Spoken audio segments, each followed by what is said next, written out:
Action. Hello students, my name is Moon and this is He102 Personal Health, or what I like to call personal health, and the first day of the semester. This is a hybrid class, meaning that we only are here a few days of the semester. Everything else is on the internet, on Brightspace. And I really need to emphasize that you must be on Brightspace. Here we have my Brightspace login screen, and if you're not on Brightspace, you really cannot do anything in Queensborough Community College. It's all about this Brightspace access. By show of hands, how many of you have logged into your Brightspace account at least once? Good, all of you have. Good. Well, the people who are here, right? I guess those who are not here, some of them may have had trouble getting access. The fact that you're watching this video hopefully means you do. But anyway, if you do have any kind of technical problems, then you gotta get on that as soon as possible. Walk over to the library where IT support is, or they have their office, IT support office, or contact IT support here at Queensborough Community College. Get that worked out. Those who are here, I made them double check that the email address I have for each student is spelled correctly. And once you've signed next to it, that not only proves that you were here today, but also that from now on I can reliably use that email to contact you. Usually not individually, it's broadcast emails to the class, something that can't wait for people to get on to check Brightspace whenever they get around to it. Something needs to be very urgent. So there. Now, if those who are not here, then we'll just have to work this out somehow, because we may not see you again until the next in-person class. Okay, so you are on Brightspace, and you see, hopefully you'll see this in your login screen as one of your classes. Click into it, and then you get the course home. For those of you who are checking it out on the phone, I guess this will work out the best for you, this view. But for laptop, PC, or better, or Apple product too, then if you're anything like me, you'd rather see the view from this way, which is you click on the content, and then all those squares will line up neatly as a left navigation bar.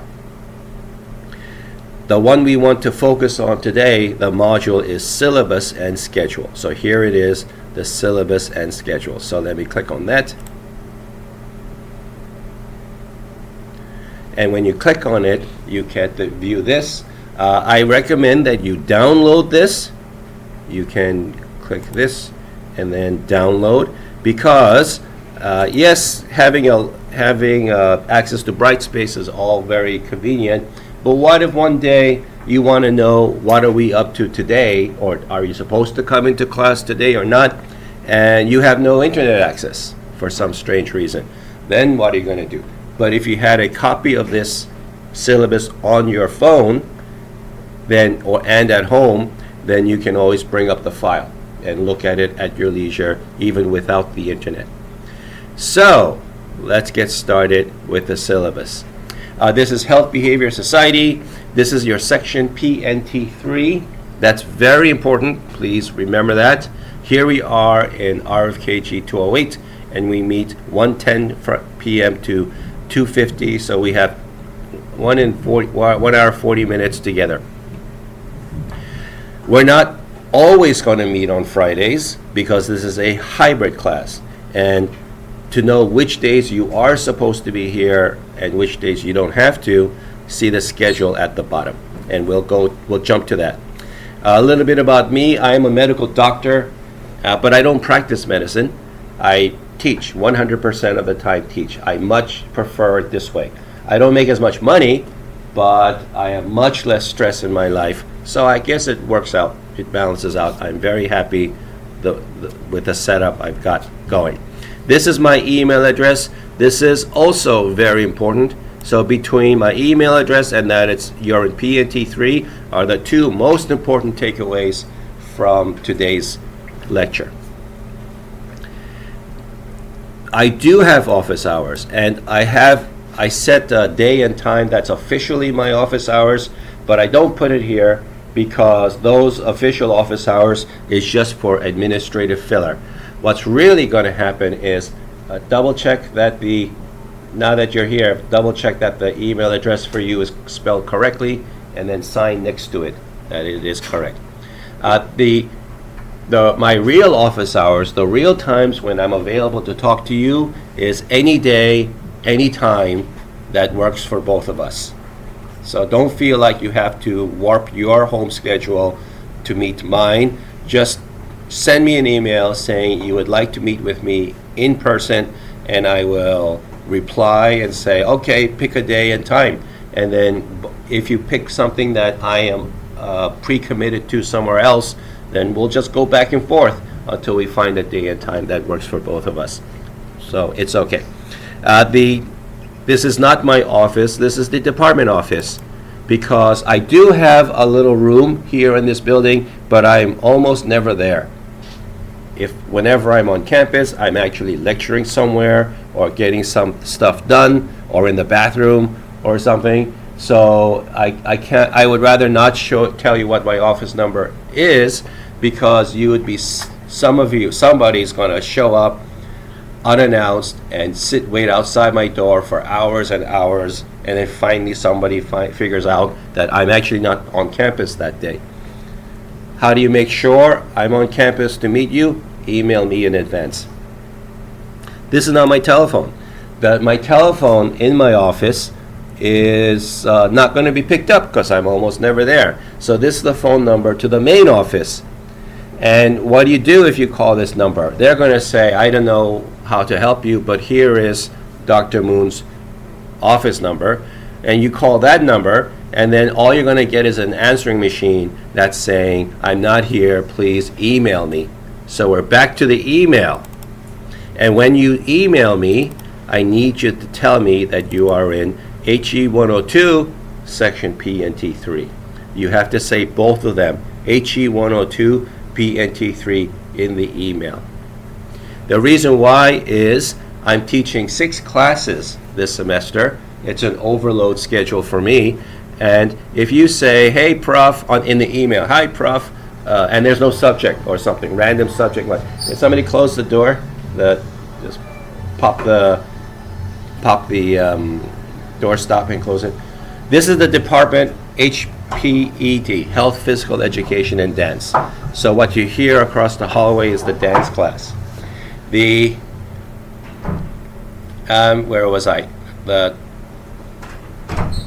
schedule. So yeah, let's take a quick peek at the schedule, since I've been mentioning it twice already. So you scroll all the way down to the bottom of the syllabus and you get the schedule for our class. And now, this is a hybrid class, meaning we're not here every class. Actually, we're only here less than a quarter of the class. When are the days when we're actually here? It's there in bold. It says in person. In person means in person. Your physical presence is asked for in this class. There are 4 times we will meet in person. Only 4 out of out of 15 times, this 15 weeks of the semester. Today, because you didn't know if you were supposed to be in today, so let's just keep it simple, and where I talk about this class. And then all these other lectures are on video online.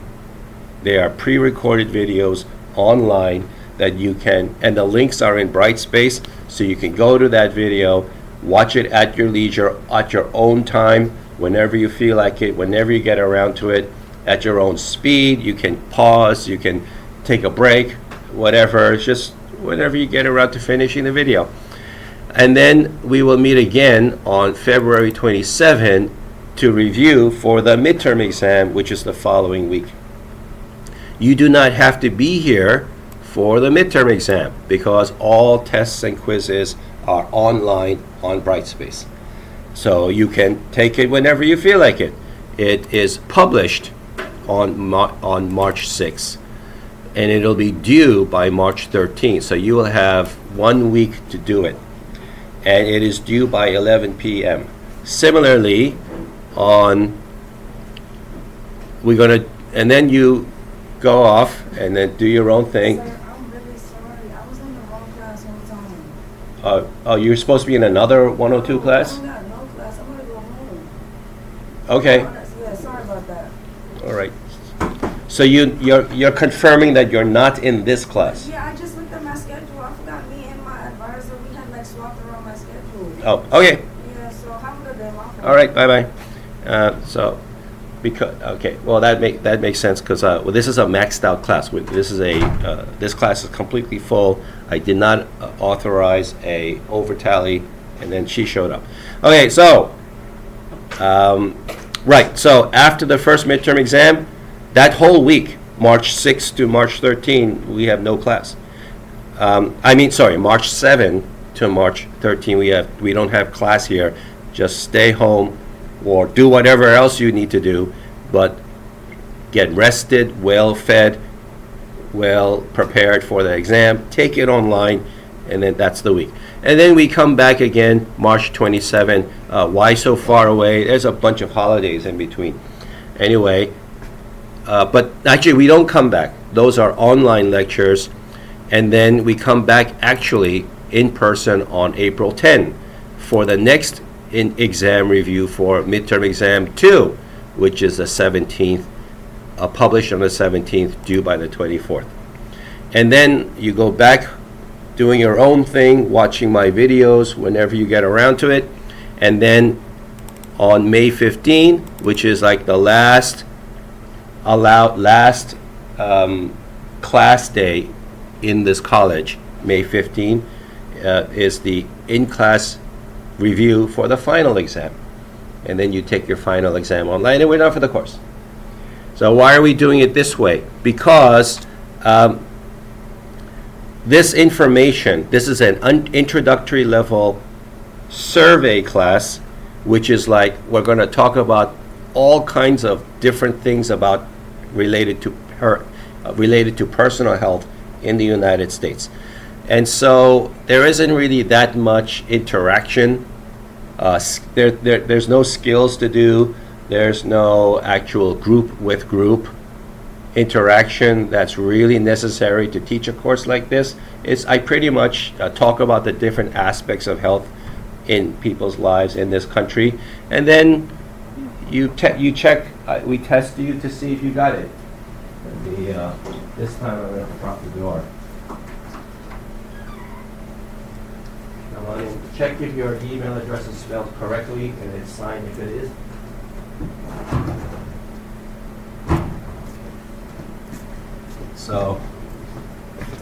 So there, yeah, we closed the door, but that locked out a student.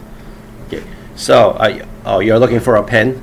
Right. Okay, that's the schedule. Any questions on the schedule? Oh, why hybrid like this? Yeah, because I don't feel like we have to be here every day. I am teaching a fully in-person version of this class.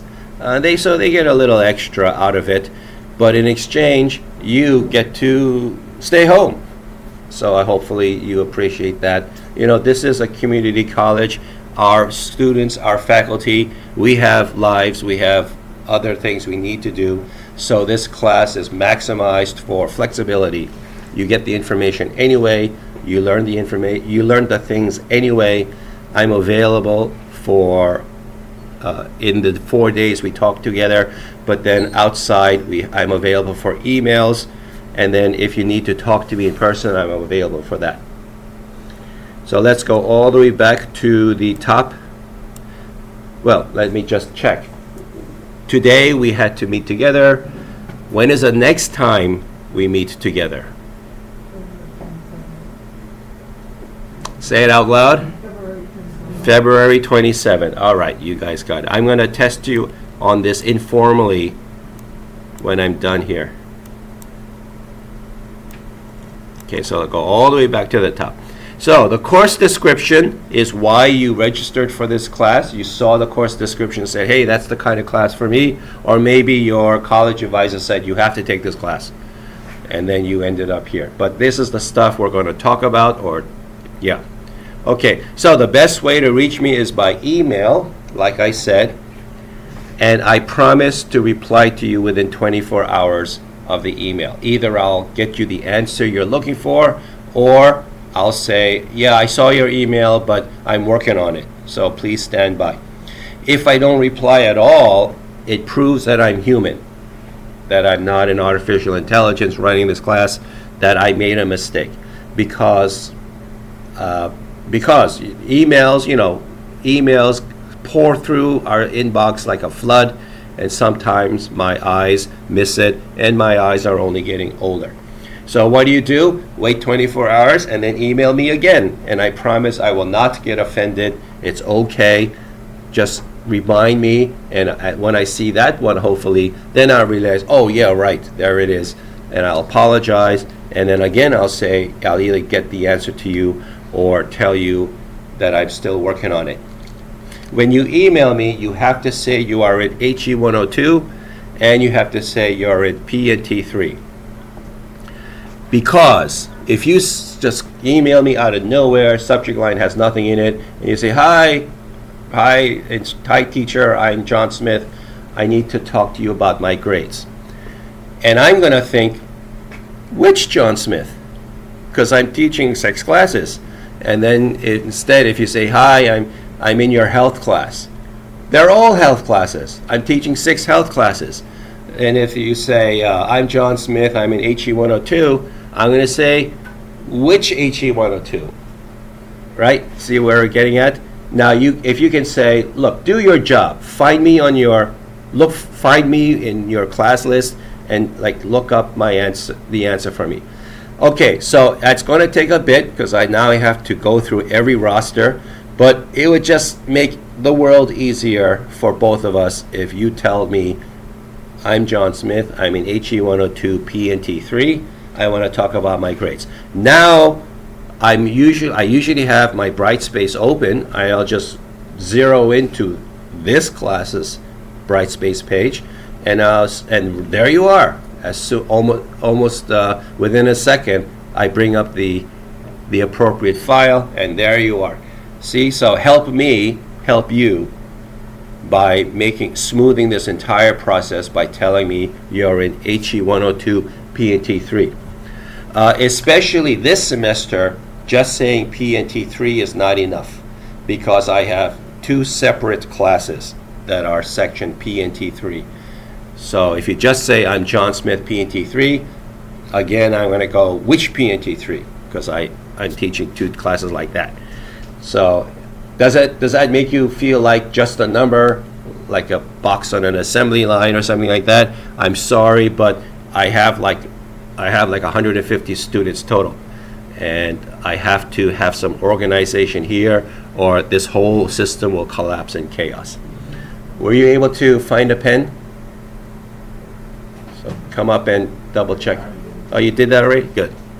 All right, so office hours. Like I said, I can meet you any day, any time. So don't worry about my official office hours. Just whatever works for you, whatever works for me, and we'll talk one-on-one. I would prefer a Zoom meeting because then I only have to be dressed from here up. And I can be in the comfort of my own workstation at home.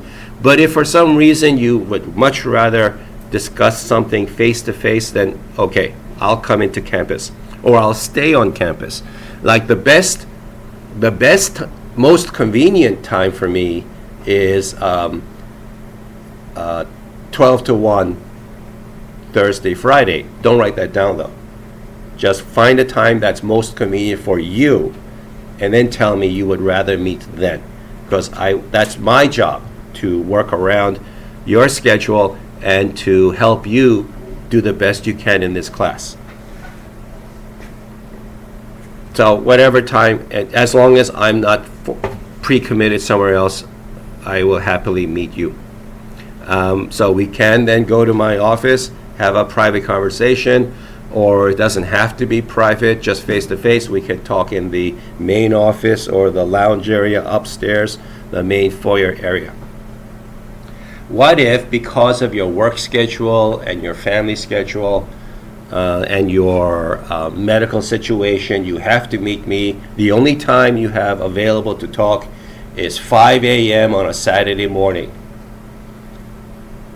Wow, okay. Well, I'm usually not doing anything special at 5 a.m. on a Saturday morning, so I'll probably okay that. I'll try to like convince you to have it on Zoom instead, but if it has to be in person, 5 a.m. on a Saturday morning, okay, I'll do it. Okay, because I am here for you, because you have enough to worry about going on in your life. You must be on Brightspace. The fact that you're watching this video right now means you probably are, but just in case, for some reason, you cannot let this slip. So if you're having any trouble with Brightspace or email or anything like that, then get on it ASAP. Contact IT support at Queensboro. Figure out what's going on. The textbook is recommended but not required, which means there's some good stuff in the textbook. I based my entire lecture series off of the textbook, or I started it off of there, and then I went off on various tangents. So if you would like to hear if you like to hear another explanation about the same topic but explain a different way, then you can get to the textbook. Now, if you don't want to spend that kind of money for the textbook, which is why I made it recommended, not required, well, then you can go find the copy in the library or something like that. Some of you with certain kinds of financial aid will buy all the textbooks for you too. So I don't know which ones they are, but I hear they're out there. So you can get your textbook that way. Your grades, which is you're probably the most interested in, this is the grade breakdown. So 15% every lecture. You saw that there were 11 lectures on the schedule, so there are 11 homework assignments and 11 quizzes, and they all total up to 30%, right? 15 plus 15, 30%. Do not let that slide. Doesn't matter if you're getting high 90s on all the exams. What good is it if you're dropping 30% of your potential grade by never doing a homework, never doing a quiz? Homeworks and quizzes are a great way to keep up with this material so you don't let it slide. Yeah, you don't procrastinate all the way to the end of the semester and then try to scramble and cram everything together on it, within a few hours. So homeworks and quizzes, great way to pace yourself. I've had students who got 90s on all the exams but never did a homework or quiz, and they ended up either failing or getting a D. And then they email me after the grades go out and say, WTF, teacher, why did I get a D? I've been acing your exams. Yeah, but you got zeros on all your homeworks and quizzes. So don't let that happen to you. Class participation is, well, how can you participate in class if you're not here? Because most of the days are hybrid class. So that's what the discussion forum's about. You get participation credit mainly through the discussion forums. And half of that, 5 of that 10%, is from just posting a welcome about yourself.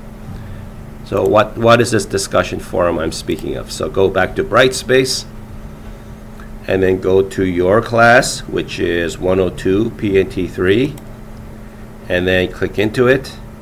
And now content, and then here, discussion forums. Here's the discussion forums, and then here is the welcome. So there is miscellaneous health and social media, which is if you see something interesting on social media that's about health and you want to talk about it with the class and myself, then post it here. There's suggestions to improve class, and this can be anonymized, which is there's a checkbox and you click it, and now nobody can see who you are. So you are free to say anything that you might worry that I might be offended. If you say, I don't like your class, I wish you did this other way. be anonymous. I can't find out who it is, but you know what? If the suggestion is tangible, actionable, and well thought out, I will love you for that, because so few people take this opportunity. Most of the time they post saying, you're doing great, I love this class, nothing I want to change. Okay, that's not very helpful. You know, talk is cheap, compliments, you know, anybody can give a compliment, but it's the real friend who can give you a constructive criticism. Those are the family members, those are the friends you want to cherish, because they're not afraid to offend you. They're saying it to make you, help you get better. So take advantage of that whenever you get a chance, and that's what this place is for. You have to make sure you click that checkbox though, because it's default to not anonymous, and then suddenly your name is out there. There is a study forum discussion in case anybody has like a favorite way to study that you think your classmates may benefit from. So and this can also be anonymized, I believe. Okay, so let's go to welcome and then click on that. And so here is the discussion forum. Nobody's posted on it yet, so let me be the first. So start a new thread, and then it's hi from Moon. Okay, and I am the instructor for this course. Great to see you. I have an MD, and I'm also a New York State paramedic. And then a little something about yourself. One of my favorite pastimes is such an old way to say it, right? Hobby is online Pictionary. There, a little something about myself. And then go here and click post. There, and here it is. So now if you do the same, then you automatically get 5 points towards the 10 points for your participation score. How do you get more points? Well, then you post in the other discussion forums here. But it has to be meaningful and it has to be non-anonymous. You cannot post an anonymous post and then say, give me credit. Because I'm going to say, who are you? You're anonymous. I can't give you credit. I don't know who you are. And you can't just reply to somebody else's post and say LOL. That's not a meaningful, substantive post. So you have to say something that's useful, helpful, or insightful, or something meaningful beyond like a short reaction. Now, about these discussion forums, these are an extension of the class. This is not your typical social media commentary space. So, all the rules for polite and legal behavior in class apply to the discussion forums. Do not lie, do not troll, do not post non-NSFW material. You do not bully, because this is an extension of the class. You do that here in person, I will politely ask you to stop, and then I will firmly ask you to stop, and if you refuse, I'm going to tell you to leave the class, and if you refuse again, I'm going to call security. You do that on the discussion forums here, again, I will ask you to change it or delete it, and if you refuse, I will delete it, and continuous behavior like this could get you dropped from the class, because this is just unacceptable. There's no way for me to take away your posting privileges, not that I know, so instead I'll just kick you out of class completely. Of course, that's going to take a procedure through the QCC Office of Community Standards. It's like a disciplinary process, but I will protect my students from threats inside or outside, and so don't call my bluff. No, wait, I'm not bluffing. Don't test it. All right, that's discussions. Let's see. What's another way to get extra participation credit? There will be extra credits posted for this and other things. And so let me jump to that. So let's go back here, content, and all extra credit. So right now it's hidden, but I will unhide it by the end of the day. There's a lot of extra credits here, as you can see, and they apply to things like exams, extra credit for exams, extra credit for quiz average, extra credit for the final score, extra credit for homeworks. There will be a lot of extra credits, and there will be an extra credit for participation. So you follow the instructions, you get things done, get it done, and then you get extra points that boost your participation score. Never mind this. This is old posting. All extra credits are due May 15, 2026. Does that sound familiar to anybody? It's the last day of class, and it's also when the final exam becomes published in this class. And the reason why is homeworks, quizzes, exams, you may submit late, but extra credits may not. Extra credits are a courtesy. They're not mandatory. You don't do them, no points lost. But if you do them, you gain points. How many points? In the past, I've seen that students who did every extra credit available perfectly, like everyone was done perfectly, they boosted their grade by a whole letter grade. So they would go from like B minus to an A minus. They went from a C plus to a B plus. So an entire letter grade was boosted by doing all of these. You would think then that more students would take advantage of it, but apparently not. It's just not a popular thing. I don't know why. Like if you see cash on the table, it might be mine. If you're walking down the hallway and you see cash on the floor, are you going to pick it up? You're all very quiet. What? Are you thinking like it's a trap? If you're walking down the street, you see $50 on the ground, are you going to pick it up? I would. Or is inflation that bad that $50 isn't worth anything anymore? So this is money on the ground, these extra credits. Go do it. Why is the due dates? All of the extra credits are due May 15th. Why? Well, I started out making them due like at stages along the semester, but what's happening is early in the semester, every student gets a little overconfident with their academic abilities, and they think, I don't need these extra credits. I'm going to get an A in this class. And then it's not until near the end of the semester, like literally like the last week of the semester, that I start getting emails saying, Prof, is there anything I can do to improve my grade? Please, please, please. So that's why I moved the deadlines all there, because that's when people start realizing they're in a hole. They're in an academic hole and they need to dig themselves out, and any little help, they start scrambling for any little help they can find. So that's why I put it there. Okay. That said, I warn you guys, I'm going to warn you, don't procrastinate.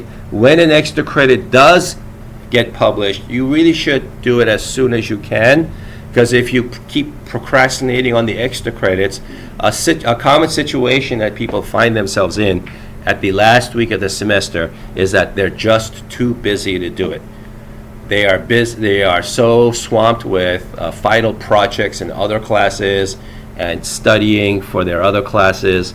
They've been procrastinating on everything, and now they're cramming everything in the last week, and they just don't have the time or the energy to work on these extra credits, even though they really do need them. So don't wait until the last week. Just try to get these done earlier. Time management. Time management is part of professionalism.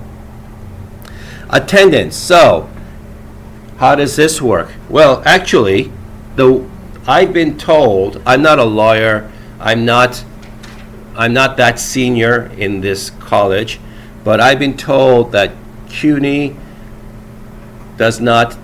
Queensboro does not keep attendance. And it's not, there's nothing I can point to, but I'm getting the sense that we're really not supposed to penalize for attendance. Because how can we justify penalizing you for attendance if we're told not to take attendance? So how does that work? So I'm not going to deduct points against you if you don't show up on these 4 days. But what I will do is give extra credit for those who do show up. There. So now if you complain to complain to administration that I didn't give you extra credit because you didn't show up, and I'm going to say, what's the problem? It's extra credit. It's not a penalty. So how are you complaining? And then the administrator will go, he's right. So there are points involved with attendance.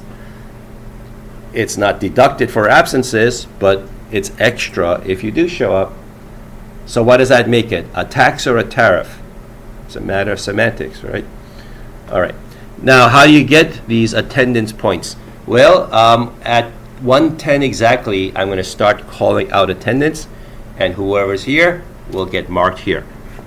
If you show up anytime after, then you are marked late, which is like partial credit. And then that's it.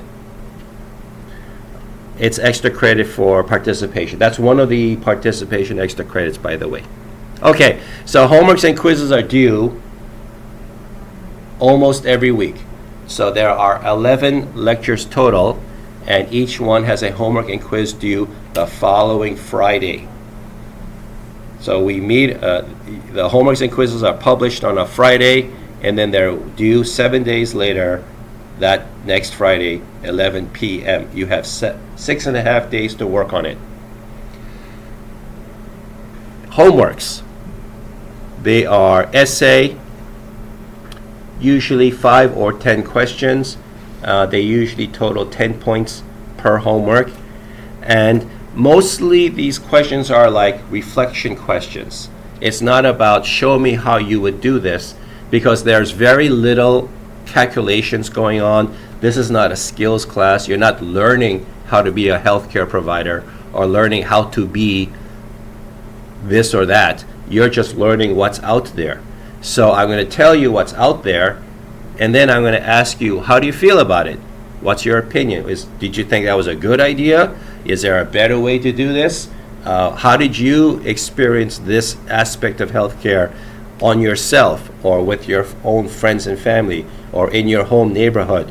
So these are all like opinion questions, which means it's a little hard for you to go Google the answer, because how does Google know what you experienced, right? Only you know what you experienced.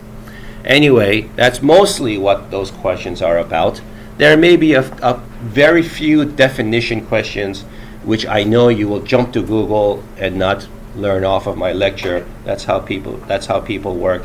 But anyway, it's necessary to support the topic. Let's say you uploaded. So how do you upload homework questions? Now that I said it on Brightspace. So let's go back to Brightspace and go back to syllabus and schedule. Maybe I should move this somewhere else. But anyway, see down here, it says how to upload assignments to Brightspace. And when you click on it, you get this video. Okay, so how do you answer this homework assignment? And I'm going to take this section of the video. All right, so right away you realize that I have a YouTube account, and yes, I have a YouTube account. Long ago, before Brightspace, we had a different system, and that other system severely constrained the total megabytes of videos we could store on it. So I just moved my videos up to YouTube. YouTube, for all of its evils, is very convenient. It's powerful. The servers rarely ever go down. The only downside nowadays, I guess, is that you may get an ad when you click on my video, and I swear I don't get a penny of that. I have no control over it. I do not monetize these. I don't put it behind a paywall or password wall to just maximize convenience for you. You can just click on the video and watch it. This video is 12 minutes long. upload It's it. 12 minutes long, and yeah, you're used to like shorts, so that might be a little tedious. And some of my lecture videos can go up to 3 hours long. And so you're thinking, oh my God, I have to watch a 3-hour video. Well, you did sign up for this course, right? And I didn't make the textbook required, which means I'm not making mandatory reading assignments. So I saved you from a lot of hours of other material, and here I am asking you to watch a video. And not only that, but there's a little trick here, because if you think that I talk too slow, which you would not be alone, I think I talk too slow. And I've been trying to speed up how fast I talk, but this seems to be my speed limit. This is like as fast as I can think. So I can't really talk much faster than that. If I talk too slow, I apologize. But because this is pre-recorded, this is something you can do. Every YouTube video has this little widget here, settings, and then you find playback speed, and then you find something more convenient for you, like let's go twice as fast. Anyway, if you try to edit this, nothing happens, it's just the viewer. So what you do is copy the whole thing. So actually, I usually watch YouTube videos at 2x other people's videos, especially other people's lecture videos. No offense, but you know, I have like things to do, so I'll listen at 2x with closed captioning on, by the way. Okay, right-click copy, and then bring up your favorite editor. And so far, no one has complained about YouTube closed captioning. They've been pretty satisfied with it, and it's only getting better because of AI, the closed captioning quality. So there's that. And anyway, if you can follow me at 2x, hey, you just took like a 3-hour video and turned it into a 1.5-hour video, which you can then freely pause whenever you like for snacks and for bathroom breaks, or to just go do something else for a while, then come back later, bookmark it like that. Now that I said it, I need to say a couple of things about my YouTube channel. First, please do not subscribe. I am the only YouTube content creator that's telling you do not subscribe to my channel. And the reason why is that, let me go to playlists. There's 4 classes of videos here. 3 of them have nothing to do with you. And so if you subscribe, you're going to get notifications for activity that's not relevant to your class. And then there's some paramedic videos that I put up here from time to time, and so you don't need to see that either. I mean, you can watch it, I'm not going to stop you, but it's just not going to mean anything to you. It's like useless information for you. So that's that. And then also, you don't need to bookmark this page or subscribe. The link is here. So just keep up with Brightspace, such as, let's go to lecture 1, which is we're scheduled to cover today, but why would I go over this lecture if it's already up on YouTube? Right? Why would I repeat stuff I already did on YouTube? That's just wasting your time. But anyway, here's the video. Let me move it further up.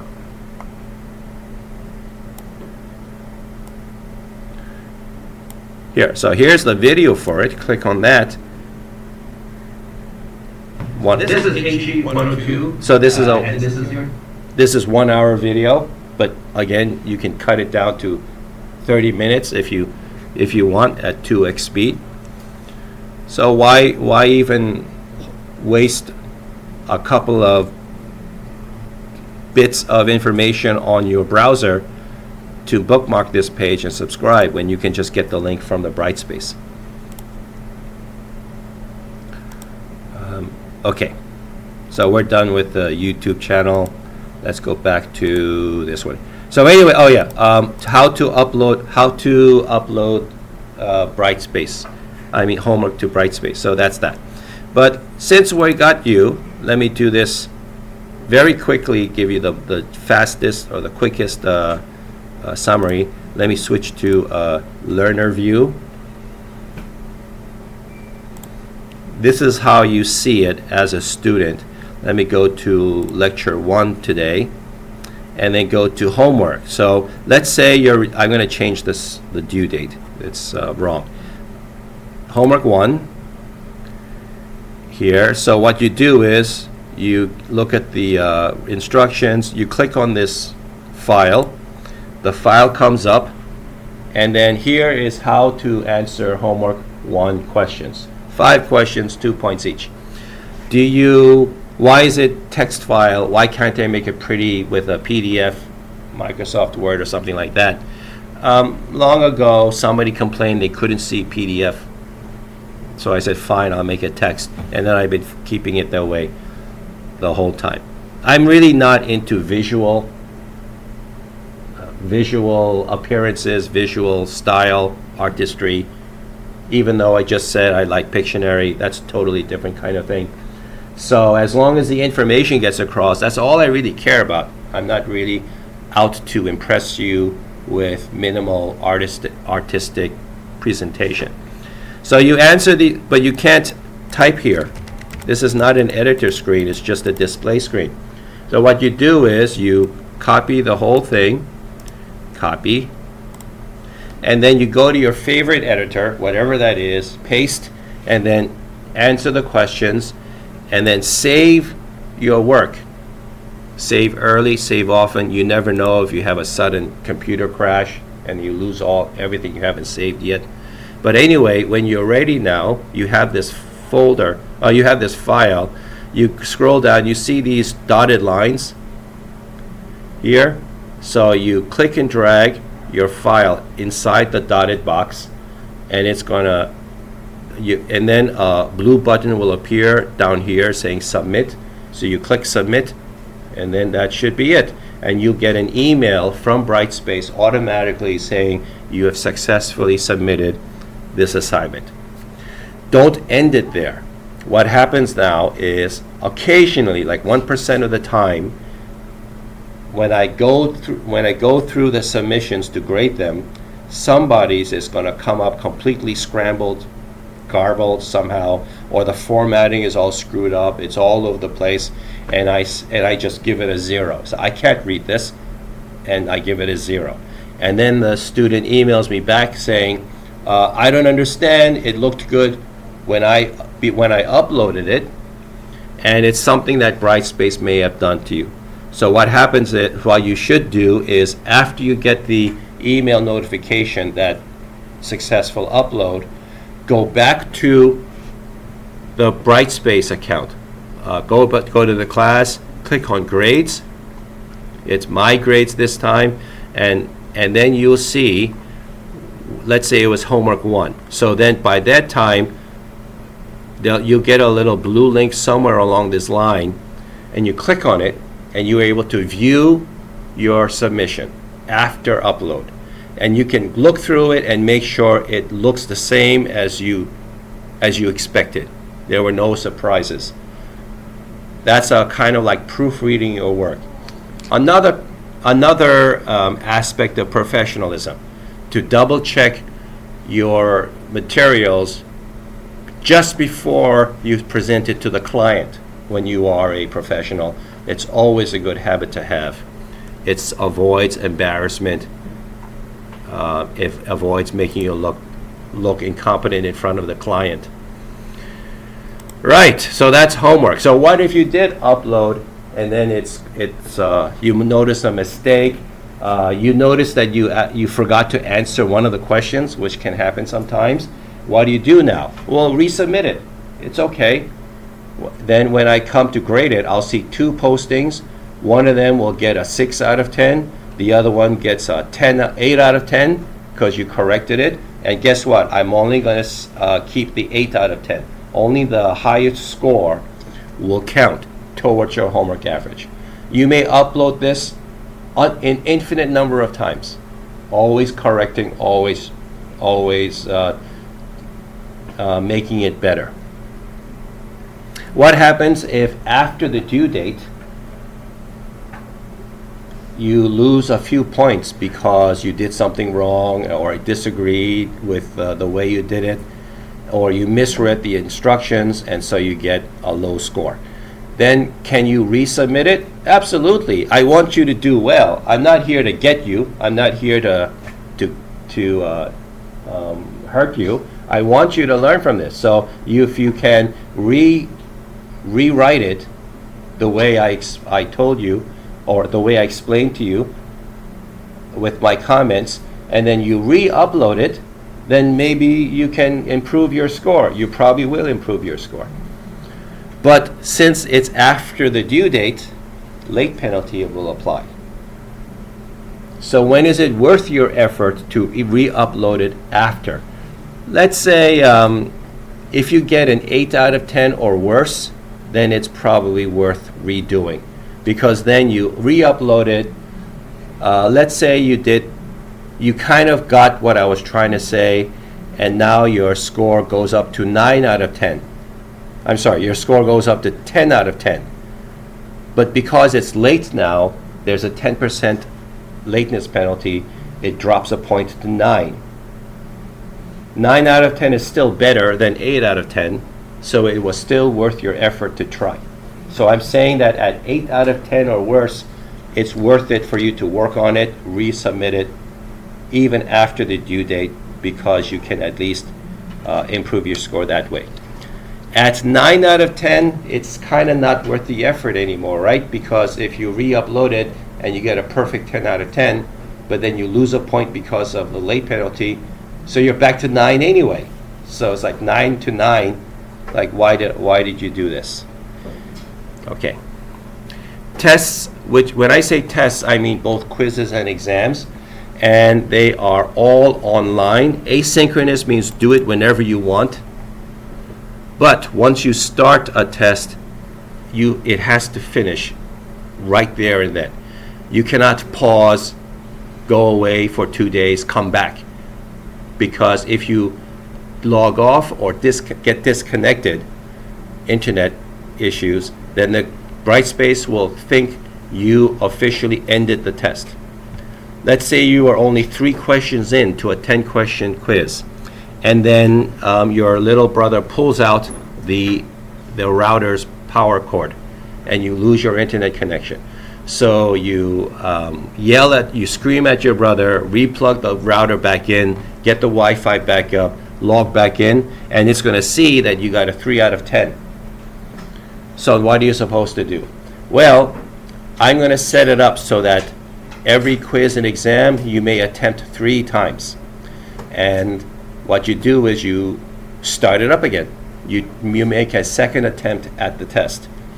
This time you successfully finish, and then you get like an 8 out of 10 on that quiz. So I come along and I see a 3 out of 10 incomplete, and I see an 8 out of 10 complete. I'm going to keep the 8. So now, now you may be thinking, well, I did say you can attempt it 3 times. Could you try it a 3rd time? Because the quizzes are set up so that you are automatically told not only do you get the grade, but you also get to see which questions are wrong. So how about you just attempt the quiz a 3rd time, now that you know what all the answers are, and get a 10 out of 10? No, because that's not learning, that's cheating. You saw what the answers really are, and now you're just clicking on the answers because you were told that's the correct one. You don't actually understand why it's correct. So no, the 10 out of 10 will not count, only the 8 out of 10, the first complete score. And so that's how the tests, quizzes, and exams will be described. You are allowed 3 attempts, but only the first complete score is going to be used. Let's say you tried 3 times to take this test, and each time your internet keeps glitching out, you get disconnected. Each time you have 3 incomplete scores. Now what do you do? Well, email me. This is an unusual situation. Email me, and then together you and I will work it out somehow. Once we fix that situation, you really should not use your setup ever again for this class. From then on, after that, you need to find a more reliable internet situation. And the most reliable is the computer lab here at the library here on campus. Just find a day that you're able to come in, set yourself up at the computer lab, find a time that is less busy, low rush hour, and then take the quiz. And that's it. You're done. The tests are set up so that it takes about 3 minutes per question. So a 10-question quiz will take you about 30 minutes. A 50-question exam, all the exams, midterm 1, midterm 2, final exam, are 50 questions each. At 3 minutes per question, how long will it take to finish 50 questions? Can anybody do it in their head? What's 50 times 3? 150, thank you. Grocery store math, right? Something costs 15 cents. I'm sorry, something costs 50 cents. You want to buy 3 of them. How much do you have to pay? $1.50, right? So 150 minutes. Now, somebody else. How many hours is that? Now you got to divide by 60. 2 hours. I said somebody else. So you're great at math, but not at listening. So It'll be 2.5 hours. 2.5 hours, correct, right? Because 150, so 2 hours is 120 minutes, and that leaves 30 minutes left over, so it's 2.5 hours. I strongly recommend that when you are ready to take the exam, you set aside 3 hours of solid internet access, and that you will not be interrupted. Tell your friends, tell your family, do not bug me, interrupt me for 3 hours until I come out of my room or something like that. Turn off your phone so you don't get notifications. Tell your babysitter, don't call me unless there's an emergency, because I cannot be distracted from this exam. 3 hours. Why 3 hours and not 250? Well, you need a few minutes to calm down, get yourself situated like that. And then after it's done, you need a few minutes to exhale, gather your things together. So 3 hours, nice round number. So there's 11 quizzes, one for every lecture, 11 lectures. There's 3 major exams, and they're all online on Brightspace. They will all be posted on a Friday, published on a Friday, and they will all be due the following Friday, 11 p.m. Everything is posted on a Friday and due the following Friday. Everything. So just keeping it simple so that it's easier to remember. Right, so these due dates. What if you hand in homework or a test completed after 11 p.m., like 11:01? That's what the timestamp says on the file, 11:01. Well, then that's automatic late penalty. How much late penalty? 10%. 10%, you may say, wait, why so much? Hey, many other teachers do not accept anything late. It's an automatic 0. So be thankful that I will accept late work. Why? Because this is an entry-level class, assuming no prerequisites, and so many of you are fresh out of high school. Many of you have been out in the real world for 2 decades, and then you came back and you kind of forgot how to be a student. And so, yeah, you have real lives, real issues. Your time is sometimes chaotic, and we've all been there. So, okay, you handed in something a little late, then you don't have to give me an excuse. You don't have to prove anything. I'll just take it, just hand it in, and it's an automatic 10% for that assignment. So out of a 10-point quiz or homework, yeah, it's losing a point. Out of a major exam, that's losing 10%, shaved off the top of your score. That's enough to be painful, but not enough to destroy you, because it's only 10%. And the reason why it's there is because all your other classmates got that stuff in on time. That doesn't, I mean, who knows if they're privileged or they have better time management, whatever it is, they got their stuff in on time. It's not fair for them to let you hand in stuff without any kind of penalty. What if instead of a day late, you're 1 week and a day, 8 days late? Now what happens? Every week it's further late, it's another 10%. This is actually a miscalculation. I did the math wrong. Because let's look at it. What is something that's 4 weeks late? Well, as soon as it's late, it's 10%. And then you don't do it for another week. So that's another 10. So we're up to 20 for the first week. And then for the second week, that's another week. So another 10, that's 30. And then for 4 weeks, that's 40, that's 50%. 4 weeks, that's 50%. 10 for every week, and the first 10. So in fact, the number of weeks late, what you do is you multiply by 10 and add 10. So 4 multiplied by 10 is 40, add 10 is 50. So it's really 50% late. That's a lot, but 4 weeks is a long time to not get around to doing it, right? At some point, it's not just an honest it's not just as simple as like a life emergency or something like that. Something's been going on for 4 weeks that you weren't able to get stuff in. I'm going to suspect that a lot of procrastination is playing a significant role in what's going on in your life. I don't know what your life is, but it's usually the case. What about 6 weeks? So who wants to show me the math? At 6 weeks late, how big is the late penalty? 70%, right? 6 times 10, add 10, so that's 70%. 70%. So a homework assignment, even if you do it perfectly, the best you can get is 3 out of 10. I think the student's going to start to say, it's just not worth it.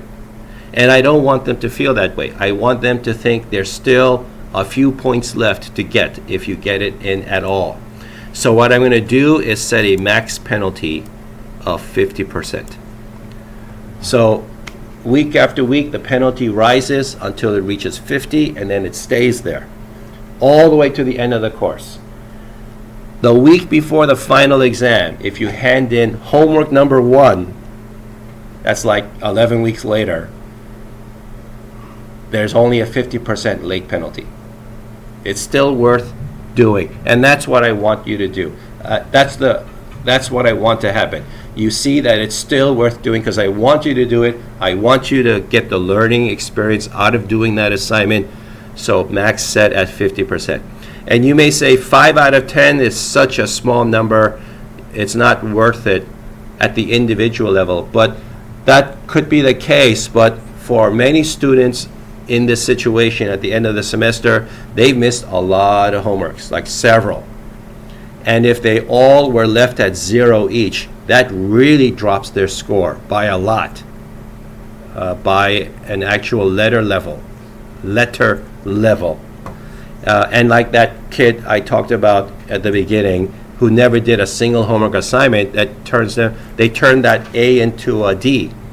If they could somehow get half credit, squeeze all those assignments in at the last minute, then they could at least raise themselves up to a C with those partial credits, 5 out of 10s here, 5 out of 10 here, 5 out of 10 here.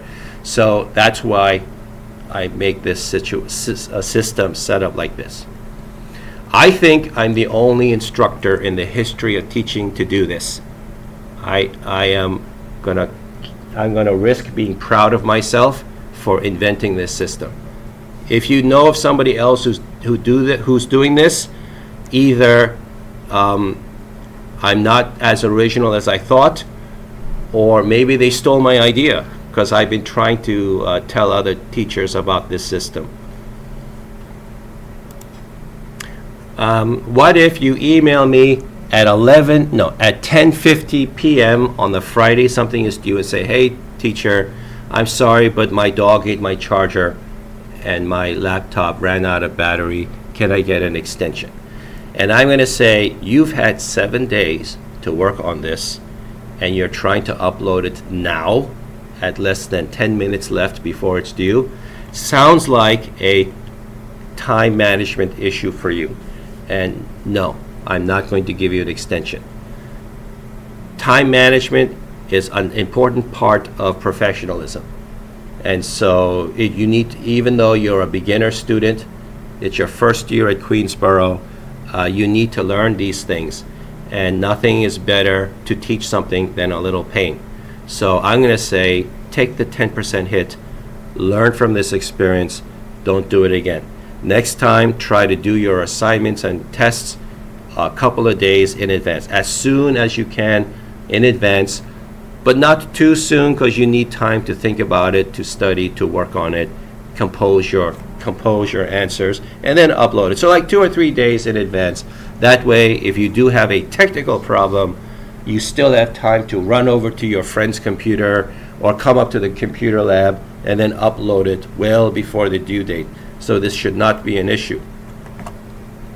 So no, I will not give you an extension. Waive the late penalty for computer or internet issues. But there are some excuses that I will accept.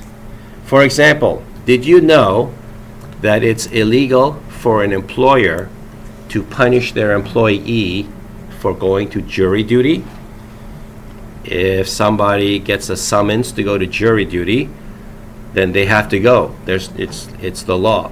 And if the employer tries to like dock their pay or fire them, then they are in trouble. The employer is in big trouble. Well, I don't want to be in trouble, so I don't want to put pressure on you to worry about classwork when you're supposed to be performing your civic duty. How do you prove that you were called to jury duty? Well, email me a scan of the letter from the court saying that you were there from this date to this date, please, and then so you could not work on the classwork. And I'll say, okay, no problem. This letter has to have these three components. It must be on official letterhead of the organization. It can't be like a piece of napkin paper or something. It has to have the printed name and signature of the person signing and their title. What makes them the authorized person to write this letter. And then it has to have the dates where you started and end of your when you were unavailable. If you just give me a day, if it only has one date on it and no span, then I'm gonna excuse you for 1 day. That's it. Even though you were there for a month, you were sequestered as a juror. It was like a really gory, bloody murder trial, and it was really tense and stressful. And then a month, they finally let you out to take a shower. I don't know what happens in there. I've never been sequestered, but finally you crawl out of that room a month later. You need to be excused for a month, so you need to have a letter that showed the day you started and the day it ended. What if you were in a medical emergency? So get me a letter from the doctor's office letterhead on the paper, doctor's signature, ND, and name, and then they say, this person was under my care from this date to that date. And I will say, okay, then I won't count that. What if you are on the National Guard and you are suddenly called up to respond to a natural disaster somewhere in this country? Well, then thank you for your service, and no, I won't count that against you. And let's say you are on the school sports team. You're in the basketball team here, and the team is going up to Albany for a tournament. Well, go ahead, make us proud, but get me a letter from the coach that you were not available for these. So this is how the points work. Let's say you handed in something 3 weeks late, and then you give me a letter from your coach saying, excuse you from Monday through Friday because you are away in Albany. So, okay, that's about a week. So I will only penalize you for 2 weeks, 30% off, instead of 3 weeks, 40% off. That's how that works. What if you give me a letter that only has 1 day on it? And sometimes students have sent me like their emergency room discharge note that only had the day they were there. First of all, don't do that, because the discharge note contains your diagnosis, and that's none of my business. It's a violation of patient confidentiality, so I'm not supposed to see that. Secondly, if it's only has 1 date on it, then I can only excuse you for the 1 day that the letter states. Even if you're like in the ICU for a week, I can't count that because I have no official documentation that proves you are out for a week. Extra credits, lots and lots of extra credits. Please take advantage of them as they appear, because if you save them all to the end and rush them in, that's just swamping me with work. That's why I will not accept extra credits late, because it's not mandatory work, and I'm going to be very, very busy with your other work. And many of you are going to be submitting late stuff. It always happens. So I'm too busy grading late work. That's mandatory. I don't have time for extra credits. Academic integrity.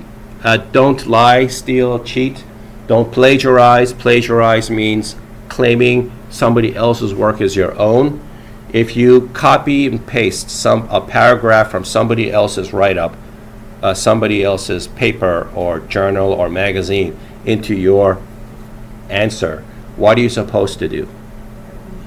Citation, right. I don't have a specific requirement of the citation, like I don't need it to be formatted a certain way, like this comma, that comma. That's, you do what you got to do as long as the information is there, so that I can trace it back to the original source. And I can double check that if you took that comment, that quote out of context, or if it's relevant or not, etc. What's the potential biases and foundation of the original author? I can check all of that if you give me the citation. Are you allowed to use artificial intelligence to help you answer the homework? And in this class, yes. But when you use artificial intelligence output, what are you supposed to do? What? Give them credit. You give that human being credit for using their work. You should give artificial intelligence credit for using their work. You cannot say you wrote that. You gave AI a command, like a one-line command, and then the AI generated 10 pages of output. You cannot say, I wrote that. You did not write that. You told somebody else, you told something else to create this result for you, and now you're trying to take credit for it? No, you cannot do that. You can use it, you're allowed to use it, but you have to show which AI you used, what's the website, what's the prompt that you used. That way I can reproduce it if I feel like it was necessary. So give that other person or other thing credit. If you don't, then you're plagiarizing. For AI, one great use of AI that is perfectly okay is if, let's say you thought of all the ideas yourself about the answer, but you are self-conscious about how well you wrote it. Like you think your English is not so good, or you can write, but you don't know, you're not sure if you can write to like a professional level. So what you do is you gather up all the ideas together and then ask AI to rewrite it in a professional way. That's called ghostwriting. That job existed long before computers, where people would pay other people to write it up, even though it was this person's original ideas. And then what do? They give credit for the ghostwriter. So same thing. If you had the ideas, then those are your ideas. You claim credit. But if you had AI write it in a pretty way for you, then they say that this was rewritten by AI this service, this website, this is the prompt, etc. Can you use AI for quizzes and exams? What do you guys think? No, you cannot use AI for quizzes and exams because homework questions are reflective. They're about your opinions. They're about how you feel about something. But I cannot design test questions, multiple choice questions on everybody's individual opinions. That doesn't work that way. I can only test you on what has been said in the lecture. And what was it that I said in the lecture about this thing? A, B, C, or D. So then the temptation is for you to have AI like churn through the entire video and it spit out the answer. So then, did you learn from that? No. You learned how to write the prompt. You didn't learn the material about health insurance, about diabetes. All you did was learn how to give AI orders. So that's not learning health. That's computer science, which you can do in the computer science class. You cannot use AI to answer test questions. How am I going to stop you? I can't stop you. Yes, there are tools that claim they can, but that's a legal minefield. So this comes to this thing about the honor code, professionalism, and in general, the student code of conduct, which is also in general called the community standards. Queensboro community standards. You promise not to lie. Can people stop you from lying? No, they can't. But you promise not to lie. You promise not to steal. And so please don't, even if the opportunity presents themselves, because you promised not to steal. So here you are promising that you won't use AI for test questions. Disabilities. So if you feel that you have a certain disability that qualifies under the American Disabilities Act for an accommodation, don't tell me about it. Tell these folks, the Office of Accessibility Services. They are the experts. They have lawyers. They know the law. They will consider your request. They know how to analyze your supporting documentation. And if they decide, yes, you are entitled to an accommodation, then they will give you a letter. Usually now it's by email. And what you do is you forward that email to me, and I see it, I read it, and I will go, yes, sir, and I will give that accommodation to you. The most common accommodation I've ever seen is extra time on exams, because every other accommodation students have had was solved by my YouTube videos. When I started uploading videos to YouTube, and then they turn on the closed captioning, then they don't need things like sign language interpreter or other things like that. So pretty much the only accommodation I get these days, accommodation request I get these days is time. But if you have something else, just send me the letter and we'll figure out how to get it done. Since the homework assignment questions are about your experience, your opinion, and this is about introduction to personal health, then your specific individual background is absolutely relevant. How you've experienced these topics in your own neighborhood, in your own family, is absolutely relevant. It is actually valuable input. I encourage you to speak up in class to tell you how things were at your corner of the world. And of course, I encourage you to post on discussion forums if you feel like there's something you can add to the class, because most of the time we're not here anyway. By the way, if there's any topic that you think should be its own separate discussion forum, then absolutely contact me and request it. Either put it in the suggestions to improve class or put it in the general or miscellaneous comments, and then we can, if it's a good request, if it's a good idea, oh yeah, I will post. I will create that new discussion forum. Let me undo the learner page so we can go back to the whole thing. All right, so finally, was that it? Right, finally, every once in a while I take a class on how to be a better teacher, and so several of them have said do this, which is dedicate one page to the syllabus to the student support services that I know about. So here they are. Well, why can't they advertise themselves? They do. They put pamphlets out, they put posters up along the trees and the walls. But internet has taught you to really block out advertisements from your vision, or it's taught me that.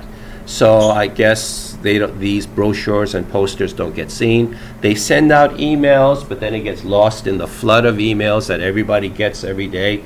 So it's possible that you went through campus and you didn't see something that you probably should have seen. So here it is again, like one more way for this information to reach you. If you feel that you can benefit from one of these services, then give them a call. Go contact them, check out their website, see what they're about. Now, these services exist because to reduce the distractions that students go through when they're trying to study. So by taking advantage of these services, it helps you be a better student. So that's why I want you to check these out and get benefits out of them if you fall into one of these services. Okay, which brings us back to the bottom of the syllabus and the schedule. So I'm done talking about the syllabus. Any questions from anybody? Let me stop the recording then.